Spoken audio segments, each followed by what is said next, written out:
கோவிலில் ஏன் மணி அடிக்கிறாங்கன்னு தெரியுமா? நம்மளோட வீட்டு பூஜை அறையில் நாம் ஏன் மணி அடிக்கிறோம் அப்படின்னு தெரியுமா? உலகில் தோன்றிய முதல் சிவன் ஸ்தலம் எதுன்னு தெரியுமா? இப்படி பலருக்கும் தெரியாத ஆன்மீக வினா விடை பற்றி இந்த காணொலியில் பார்ப்போம். வீடியோவை ஸ்கிப் பண்ணாமல் பாருங்கள். இப்போ வாங்க வீடியோக்குள்ளே போகலாம். உலகில் முதலில் தோன்றிய சிவன் ஸ்தலம் எது? விடை உத்தரகோச மங்கை. ராமநாதபுரம் மாவட்டத்தில் அமைந்திருக்கும் உத்தரகோச மங்கை தான் சிவனின் முதல் தலமாக போற்றப்படுகிறது. அது மட்டுமல்லாமல் பார்வதி தேவிக்கு சிவபெருமான் வேதங்களை உபதேசம் பண்ணியதால் இந்த திருத்தலத்திற்கு உத்தரகோச மங்கை என்ற பெயர் உண்டானது.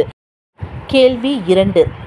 சிவபெருமான் தனது காலை மாற்றி ஆடிய திருத்தலம் எது? விடை மதுரை மீனாட்சி சுந்தரேஸ்வரர் திருக்கோவில். இங்கு பாண்டிய மன்னன் வேண்டுகோளுக்கு இணங்க சிவபெருமான் தன்னுடைய வலது காலை உயர்த்தி நடனமாடியதாக புராணங்கள் கூறுகிறது. நீங்கள் இப்போவும் மீனாட்சி அம்மன் கோவில் போனீங்கன்னா கண்டிப்பாக நீங்கள் அந்த நடராஜர் சிலை பார்த்தா தெரியும். இந்த ஒரு இடத்துல மட்டும்தான் தன்னோட வலது காலை தூக்கி நடனமாடியிருக்காரு. கேள்வி 3. முருகப்பெருமான் சிவபெருமானுக்கு பிரணவத்தின் பொருள் உரைத்த தலம் எது? விடை சுவாமிமலை. இந்த திருத்தலத்தில்தான் முருகப்பெருமான் தன் தந்தையான சிவபெருமானுக்கு ஓம் என்ற பிரணவ மந்திரத்தின் பொருளை உரைத்ததால் இதற்கான சரியான பதில் சுவாமிமலை. கேள்வி 4. சிவனை எந்த மலரால் பூஜிக்க கூடாது?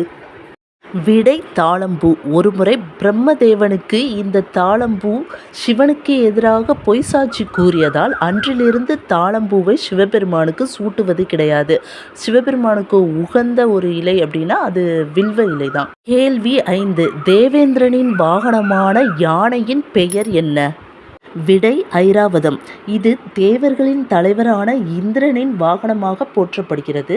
அது மட்டுமல்லாமல் பார்க்கடலை கடையும் போது கிடைத்த ஒரு தெய்வீகமான பொருளாகும். இந்த ஐராவதம் வலிமை, தூய்மை மற்றும் செழிப்பின் அடையாளமாக போற்றப்படுகிறது. பல கோவில்களில் சிற்பங்களாக செதுக்கப்பட்டிருக்கிறது. கேள்வி 6. தொலைந்த பொருட்களை மீட்டு தரும் சக்தி வாய்ந்த அம்மன் எது? புதுக்கோட்டை மாவட்டத்தில் அமைந்திருக்கும் கோகர்ணேஸ்வரர் திருக்கோவில் இருக்கும் அரைக்காசு அம்மன். சென்னை வண்டலூர் பக்கத்துலேயும் இந்த அரைக்காசு அம்மன் கோவில் இருக்கதா சொல்கிறாங்க. ஆனால் எனக்கு தெரிஞ்ச வரைக்கும் புதுக்கோட்டை மாவட்டத்தில் இந்த அம்மன் கோவில் இருக்குது. உங்களுடைய பொருள் ஏதாவது காணலை அப்படின்னா இந்த அம்மனை நினச்சி வேண்டிட்டா கண்டிப்பாக அந்த பொருள் கிடைக்கும். இது என்னுடைய அனுபவத்திலிருந்து சொல்கிறேன். இது 100% உண்மை. அது மட்டும் இல்லாமல் உங்களுக்கு இந்த கோவிலை பற்றி மேலும் பல தகவல்கள் தெரிஞ்சுக்கணும்னு நினச்சிங்கன்னா என்னோடய பிளேலிஸ்ட்டை செக் பண்ணி பாருங்கள். தொடர்ந்து இதே போன்ற நிறைய ஆன்மீக வினா விடை பற்றி தெரிஞ்சுக்கணும் அப்படின்னாலும் அல்லது கோவில் தலங்கள் பற்றி தெரிஞ்சுக்கணும் அப்படின்னாலும் மறக்காமல் என்னோடய சேனலை சப்ஸ்கிரைப் பண்ணி கூடவே பெல் ஐக்கானை கிளிக் பண்ணுங்கள். அப்போ தான் என்னுடைய எல்லா நோட்டிஃபிகேஷனும் உங்களுக்கு உடனுக்குடனே வரும்.